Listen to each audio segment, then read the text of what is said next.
Hello everyone, Jubair here. আপনাদের মধ্যে নিশ্চয়ই অনেকে আছেন যারা ইউটিউব নিয়ে কাজ করার কথা চিন্তা করছেন অথবা প্ল্যান করছেন ইউটিউব নিয়ে কিছু কন্টেন্ট আপনারা বানাবেন। আজকের ভিডিওটা কিন্তু আপনাদের জন্যই। আর আজকের ভিডিওতে কিন্তু আমার একজন স্পেশাল গেস্ট আছে, সে হচ্ছে এনায়েত চৌধুরী। আমি শিওর আপনাদের মধ্যে অনেকেই এনায়েতের নাম শুনেছেন, হয়তো কেউ কেউ এনায়েতের কন্টেন্টও আপনারা দেখেন। এনায়েতের আমি অ্যাকচুয়ালি ইউনিভার্সিটি ফ্রেন্ড, আমরা দুজন একই সাথে বুয়েটে পড়েছি। আমি ছিলাম নেভাল আর্কিটেকচারে এবং এনায়েত ছিল সিভিল ইঞ্জিনিয়ারিংয়ে। যাই হোক, এনায়েত কিন্তু খুবই ইনফরমেটিভ এবং খুবই ইন্টারেস্টিং টপিক নিয়ে কন্টেন্ট তৈরি করে এবং খুব রিসেন্টলি কিন্তু তার ইউটিউব চ্যানেলে 100K সাবস্ক্রাইবার্সের মাইলস্টোন কমপ্লিট হয়েছে। এই জন্য অ্যাকচুয়ালি আজকে এনায়েতের সাথে কোলাবোরেট করা। তো আমি আর এনায়েত মিলে আপনাদের জন্য 10টা টিপস রেডি করেছি যারা ইউটিউব চ্যানেল স্টার্ট করবেন তাদের জন্য, যাতে করে আপনাদের এই ইউটিউব জার্নিটা কিছুটা হলেও স্মুথ করা যায়। তো শুরু করা যায়। আচ্ছা, আপনারা যখন একটা ইউটিউব চ্যানেল খোলার প্ল্যান করবেন তখন কিন্তু আপনাদের শুরুতেই একটা জনরা বা একটা টপিক আপনাদেরকে সিলেক্ট করতে হবে, যে জনরা নিয়ে হচ্ছে আপনারা কাজ করবেন। এখন আমার সাজেশন হচ্ছে আপনারা এমন একটা জনরা সিলেক্ট করেন যেটা আপনারা অ্যাকচুয়ালি এনজয় করেন, যে জনরা নিয়ে কাজ করতে আপনাদের ভালো লাগে। সবাই যেটা করতেছে সেটা করতে হবে এমন কিন্তু না। সবাই ফুড ব্লগ করতেছে জন্য আপনাকেও ফুড ব্লগ করতে হবে এরকম আপনাকে একদম চিন্তা করা যাবে না। আপনার উচিত এমন একটা টপিকই বের করা যেটা অ্যাকচুয়ালি আপনার ভালো লাগে। কারণ লং রানে আপনি যখন রেগুলার ভিডিও বানাবেন, আপনি যদি আপনার পছন্দের কোনো জনরায় ভিডিও বানানো স্টার্ট না করেন, পরে কিন্তু আপনি আগ্রহটা পাবেন না। আমি যদি এক্সাম্পল হিসেবে বলি, আমার ট্রাভেলিং করতে কিন্তু অনেক ভালো লাগতো। সো আমার ইউটিউব চ্যানেলটা স্টার্ট করা হয়েছিল কিন্তু ট্রাভেল রিলেটেড ভিডিও দিয়ে, এবং ভিডিও করতে করতে জিনিসটা ট্রানজিশন হয়ে কিন্তু এখন ফিল্ম মেকিং এবং টিউটোরিয়াল রিলেটেড চ্যানেল হয়ে গেছে। এবং এই জিনিসটা করতে কিন্তু আমার খুব ভালো লাগে এবং খুব এনজয় করি আমি। হ্যালো এভরিওয়ান, আমি এনায়েত চৌধুরী। আর আমি প্রথমেই যে ব্যাপারটাতে জোর দিতে বলবো সেটার নাম হচ্ছে ইম্প্যাক্ট অ্যান্ড নভেলটি। ইম্প্যাক্ট মানে হচ্ছে আমার এই কন্টেন্টের দ্বারা আসলে সবার কি উপকারটা হচ্ছে। আমি যখন আমার এই কন্টেন্ট বানানো শুরু করছিলাম, আমার একদম মূল ফোকাসই ছিল প্রতি বুধবার বিকেল 5টায় আমি আপনাকে চিন্তায় বড় করব। আমার একদম মেইন গোল হচ্ছে আমি আমার জীবনের বাকি যতটা সময় কন্টেন্ট ক্রিয়েট করি, আমি এমন একটা জেনারেশন দাঁড় করাইতে চাই যারা ক্রিটিক্যালি চিন্তা করতে পারে। এই মানুষগুলোই পরবর্তীতে অ্যাডমিনিস্ট্রেটিভ পজিশনে যাবে, তারা বাইরে যাবে, বাংলাদেশকে রিপ্রেজেন্ট করবে। এদেরকে ক্রিটিক্যালি চিন্তা করানো শিখাইতে পারাটা, এটা আসলে বাংলাদেশের জন্য অনেক বড় একটা প্রোডাক্টিভ জিনিস হবে বলে আমি মনে করি। এরকম একটা লং টার্ম গোল থাকলে আপনি কখনো কন্টেন্ট বানাইতে যে ডিমোটিভেটেড হবেন না, এইটা একটা বড় সুবিধা। রিসার্চ আর প্ল্যানিং, এই দুটো জিনিস কিন্তু ইউটিউবের ক্ষেত্রে খুবই ইম্পর্ট্যান্ট। রিসার্চের ব্যাপারে যদি বলি, আপনি যে কন্টেন্টটা বানাচ্ছেন আপনাকে প্রথমে একটু রিসার্চ করে বের করতে হবে যে আপনি যে জনরা নিয়ে কাজ করতেছেন সেটা কীভাবে ইন্টারেস্টিংভাবে প্রেজেন্ট করা যায়। কারণ আমার কাছে মনে হয় আপনি যে জনরা নিয়ে কাজ করেন না কেন, প্রেজেন্টেশনটা সবচেয়ে ইম্পর্ট্যান্ট। আপনি যদি একটা বোরিং টপিককে খুব ইন্টারেস্টিংভাবে প্রেজেন্ট করতে পারেন, আমার মনে হয় সেখানে হচ্ছে আপনার সার্থকতা। আর এছাড়াও কিছু কিছু ব্যাপার থাকে, আপনি যে ইনফরমেশনগুলো বলতেছেন সেটা কতটুকু অথেন্টিক, আপনি কি ভুল কিছু বলতেছেন কিনা, এই ব্যাপারেও কিন্তু আপনাকে অনেক সতর্ক থাকতে হবে। কারণ আপনার অবশ্যই এটা উচিত হবে না যে কোনো মিস ইনফরমেশন দেয়া বা কোনোভাবে মানুষকে মিসলিড করা। তো এটা তো অবশ্যই আপনারা একটু খেয়াল রাখবেন। আর আমি যদি প্ল্যানিংয়ের কথায় আসি, এটাও আমার কাছে মনে হয় অনেক ইম্পর্টেন্ট। কারণ আপনি যখন ইউটিউব নিয়ে কাজ করবেন তখন কিন্তু আপনি জাস্ট একটা কন্টেন্ট নিয়ে কাজ করতেছেন এরকম না, আপনাকে কিন্তু নেক্সট 3-4টা কন্টেন্টও কী হতে পারে সেটার কিন্তু একটা লিস্ট অলওয়েজ রেডি রাখতে হবে। কারণ প্রবাবলি প্রতি সপ্তাহে কিন্তু আপনি কন্টেন্ট আপলোড করবেন, রাইট?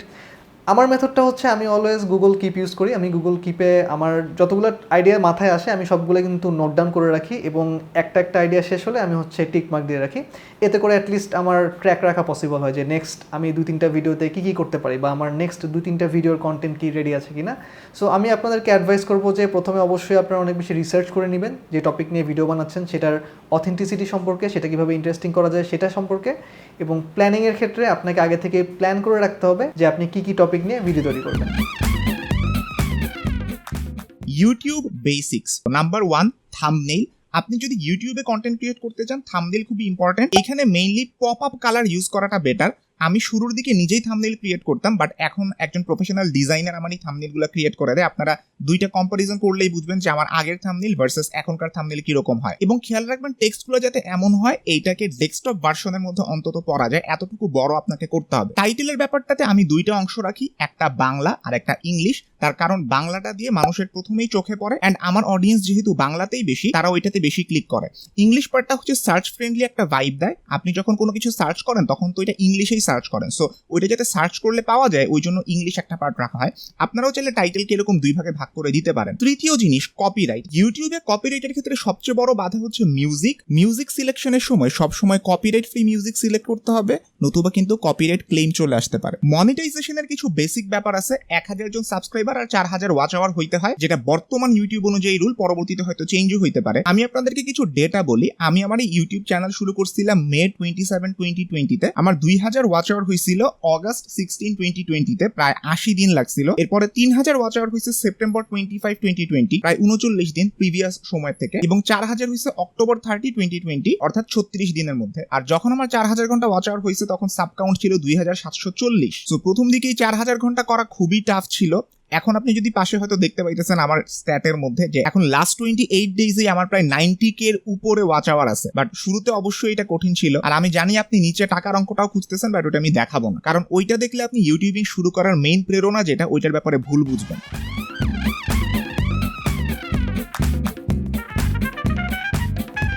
আচ্ছা, এখন কিন্তু অনেক অনেক কন্টেন্ট তৈরি হচ্ছে। তো এত এত কন্টেন্টের মধ্য দিয়ে আপনার কন্টেন্টটাকে আলাদা করে চিনতে পারার কিন্তু একটা স্পেশাল ক্যারেক্টারিস্টিক্স থাকতে হবে।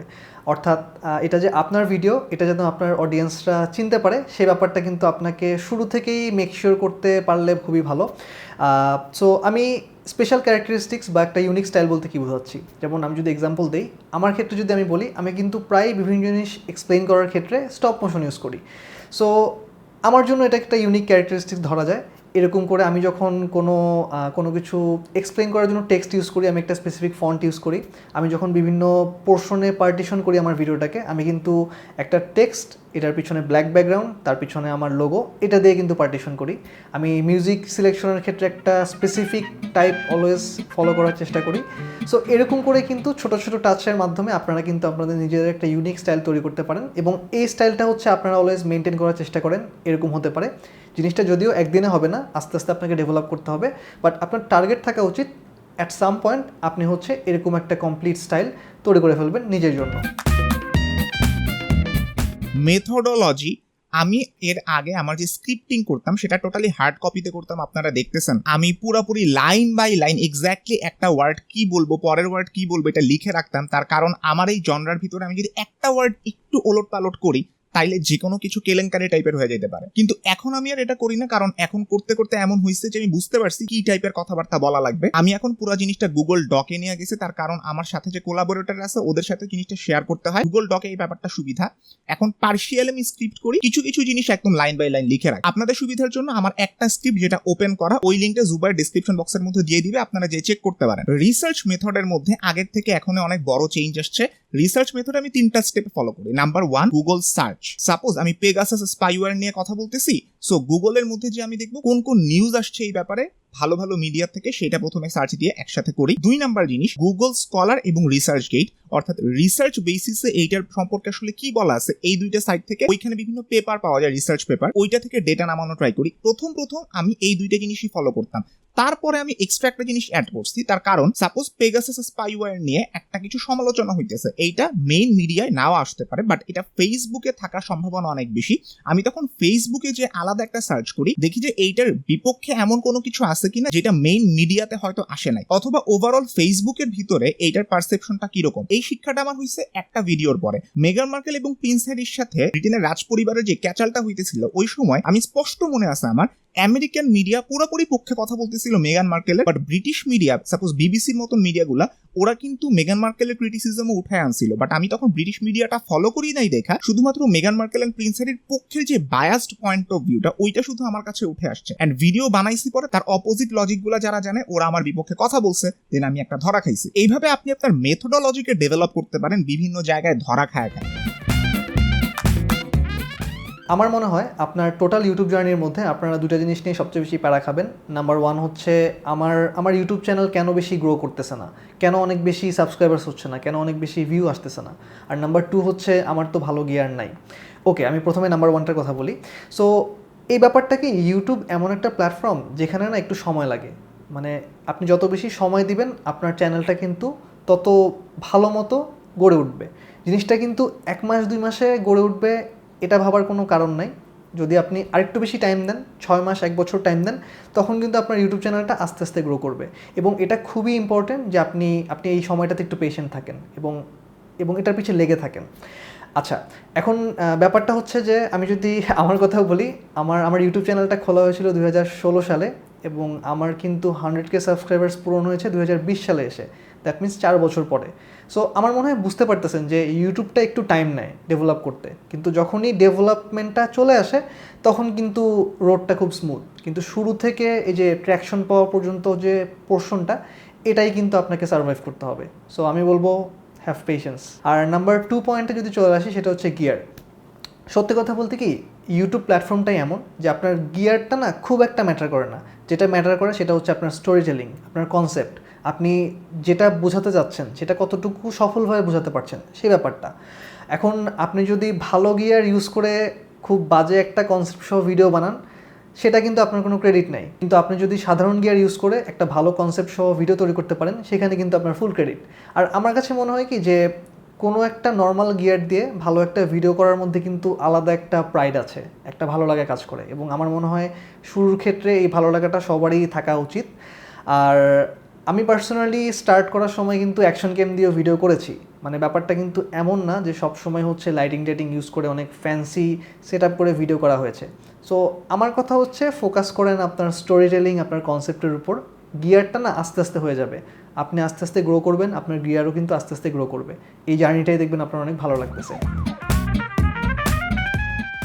স্কিল ডেভেলপমেন্টের ব্যাপারে আমি বলবো আপনার এডিটিং স্টাইলটা পার্সোনালাইজড হইতে হবে। অর্থাৎ আমি যেই টাইপের কথা বলি, যেইভাবে কথা বলি, এইটার এডিটিং স্টাইল কিন্তু আমার নিজেকেই প্রথমে ফিগার আউট করতে হবে। দুনিয়ার অনেক বড় বড় এডিটর থাকতে পারে। একটা কথা রাফায়েত রাকিব ভাই সবসময় বলেন যে you may be the best editor in the world, but you can't be my editor. আপনি একজন এডিটরকে দিয়ে যখন কোনো কিছু করাবেন বা আপনি নিজে এডিট করবেন, সবসময় খেয়াল রাখবেন আপনার পার্সোনালিটি অ্যান্ড ডেলিভারি স্টাইলের সাথে মিলে এমন এডিটিং কিভাবে করা যায় সেই ব্যাপারে ধারণা নিতে। কারণ আপনারটার সাথে অন্য দুনিয়ার কোনো ইউটিউবারের কোনো কিছু আসলে মিলবে না, আপনারটা আপনি নিজে আসলে ভালো বুঝেন। প্রথম ভিডিও করার সময় আমি এডিটিং এত বেশি তাড়াতাড়ি করতে পারতাম না, বাট পরবর্তীতে আমার মনে হয়েছে এডিটিং দ্রুত করা আপনার কন্টেন্ট ক্রিয়েশনের জন্য অনেক জরুরি। কারণ ইউটিউবের মধ্যে আপনাকে রেগুলার থাকতে হবে, তাড়াতাড়ি কন্টেন্ট দিতে হবে। একটা ইস্যু আসলে ওই ইস্যুতে তাড়াতাড়ি কন্টেন্ট আমাকে দিতে হইতেছে। সো আমি শর্টকাট ইউজ করা শুরু করছি অ্যান্ড প্রিসেট ইউজ করা শুরু করছি। যে আমি কোনো একটা ইফেক্ট নিজে একটা করলাম, বেশ কঠিন কোনো একটা ইফেক্ট, দেন ওটাকে প্রিসেট হিসেবে সেভ করে রাখি। এবং শর্টকাটের মধ্যে আমার খুব কাজে দেয় সি আর এক্স। প্রিমিয়ার প্রোর মধ্যে এখন আমি ইউজ করতেছি। এক্স দিয়ে আমি মাঝখানের ক্লিপ ডিলিট করি, সি দিয়ে হচ্ছে অ্যাড এডিট করি। রেজর টুল আমি ইউজই করি না, আগে রেজর টুল খুব ইউজ করতাম। যারা নতুন এডিটিং এর মধ্যে আসছে তাদেরকে আমি বলবো দাভিঞ্চি রিজলভ সফটওয়্যারটা একটু দেখতে, তার কারণ ওইটা মোটামুটি ফ্রি। অ্যান্ড অ্যাডোবি তো একটু খাইস্টা টাইপের, কারণ এত টাকা পয়সা খায়। প্রিমিয়ার প্রো আর আফটার এফেক্টস দুইটা আলাদা, ওইটার ভিতরে ডাইনামিক লিঙ্ক ইউজ করতে হলে দুইটাকেই একসাথে কিনতে হবে। সেই ক্ষেত্রে দাভিঞ্চি রিজলভের মধ্যে আফটার ইফেক্টস এর বিকল্প হিসেবে যেটা আছে এটাকে বলে ফিউশন। প্রিমিয়ার প্রো বিকল্প হিসেবে ওদের যে cut and other edit normal যে এডিটগুলো, ওগুলো প্রিমিয়ার প্রোর মতনই, ওইটা আপনারা দেখতে পারেন। সবচেয়ে বড় সুবিধা হচ্ছে এখানে ফিউশন আর নর্মাল যে প্রিমিয়ার প্রোর ফিচারগুলো, ওইগুলো একসাথে ইউজ করা যায়। আপনারা চাইলে এটা দিয়ে শুরু করে দেখতে পারেন। ইভেন আমিও ভাবতেছি দাভিঞ্চি রিজলভে শিফট করব, দেখা যাক সামনে কি হয়। আচ্ছা, এই ব্যাপারটাতে কিন্তু আপনাদেরকে অবশ্যই অনেক বেশি সতর্ক থাকতে হবে, কারণ আপনাদের ইউটিউব চ্যানেল যখনই একটু ট্র্যাকশন পেতে শুরু করবে, এই জিনিসটা কিন্তু অনেক বেশি হবে। অনেক ইমেল আপনারা পাবেন যে আপনার ভিডিওকে স্পন্সর করতে চায়, আপনাকে দিয়ে একটা স্পন্সর্ড ভিডিও বানাতে চায়। অনেক ধরনের ইমেল কিন্তু আসবে, কিন্তু 80% ইমেলই কিন্তু হচ্ছে স্ক্যামারদের ইমেল। সো বেসিক্যালি ওরা যেটা করবে, আপনাকে একটা ইমেল করবে, প্রবাবলি একটা লিঙ্ক দিয়ে দিবে, আপনাকে বলবে যে সেখান থেকে একটা সফটওয়্যার আছে, সেটা ডাউনলোড করে আপনি একটু দেখেন, দেখে তাকে জানান। এই সফটওয়্যারের উপর আপনাকে কাজ করতে হবে। ওটা বেসিক্যালি একটা ট্রোজান ভাইরাস। দেখা যাবে আপনি সফটওয়্যারটা যখনই ডাউনলোড করবেন, সাথে সাথে ওই ভাইরাসটাও কিন্তু আপনার কম্পিউটারে অ্যাক্সেস নিয়ে নেবে এবং আপনার কম্পিউটারের সমস্ত ইনফরমেশন কিন্তু সেই স্ক্যামারের কাছে চলে যাবে। তখন সেই ইজিলি কিন্তু আপনার পুরো কম্পিউটারের কন্ট্রোল নিয়ে ফেলবে। তো এই ব্যাপারটাতে আপনাকে অবশ্যই অনেক বেশি সতর্ক থাকতে হবে। সো এ ধরনের স্পন্সরশিপ ইমেল আসলে আপনারা প্রথমে খেয়াল করবেন যে ইমেলটা কোত্থেকে আসছে। যদি কোনো জিমেইল বা অন্য কোনো মেইলিং সার্ভিস থেকে আসে, দেন আমি বলবো যে একদম ট্রাস্ট করা যাবে না ওইটাকে, এবং কোনো ধরনের ডাউনলোড লিঙ্ক বা কোনো ধরনের লিঙ্ক একদম ক্লিক করা যাবে না। আর ইউজুয়ালি যেসব অথেন্টিক স্পন্সররা মেইল করে, ওরা কিন্তু কোম্পানির মেইল থেকে আপনাকে মেইলটা করবে। যেমন আমি যদি এক্সাম্পল দিই, আমার এই ইমেলটা দেখেন, এটা একটা স্ক্যাম ইমেল। সো এই ইমেলটা কিন্তু দেখেন একটা জিমেইল থেকে এসেছে, এবং এই ইমেলের ভিতরে কিন্তু তারা আমাকে বলেছে যে এই সফটওয়্যারটা যদি আমি ডাউনলোড করে তাদেরকে একটা ফিডব্যাক দিই, তখন তারা হচ্ছে ফার্দার ডিসকাস করতে পারবে, যেটা কিনা একটা ট্র্যাপ। আর আপনারা যদি এই ইমেলটা দেখেন, এই ইমেলটা হচ্ছে আমাকে আর্টলিস্ট থেকে করেছে, এবং দেখেন এটা কিন্তু কোম্পানি মেল থেকে করেছে। সো এটা হচ্ছে একটা অথেন্টিক স্পন্সরশিপ ইমেল।